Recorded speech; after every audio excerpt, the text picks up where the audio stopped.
top 3 na business dito sa Baguio na pwede nyo pong subukan. Number 1 po, maganda po talaga ang food business dito sa Baguio. Kung maganda po yung product ninyo, maganda po yung marketing strategy ninyo, makakabenta po kayo. Okay po ang food business. For almost 35 years, na-try ko na po ang food business at okay naman po siya. Pangalawa po, maganda po ang transient. Okay? Marami pong mga nagpapaupa dito sa Baguio. Lalo na po pag malapit-lapit kayo dito sa sentro, hindi po kayo nauubusan ng mga transient at hindi po kayo mauubusan ng mga mag-uupa sa inyong mga bahay. Kung nagpapaupa po kayo, ang daming mga estudyante rito at saka mga nagtratrabaho sa mga call center, sa SM, and sa marami pong establishment. And of course, tagahanap sila ng mga titirahan nila. Kung meron po kayong space na pwedeng ipaupa, maganda po talaga ang transient.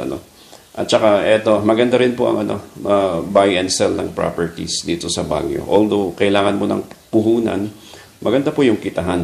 Okay? So, kung wala naman po kayong puhunan para mag-buy and sell ng properties, pwede po kayong mag-ahente. So, yun po yung top 3 na magandang negosyo dito sa Baguio.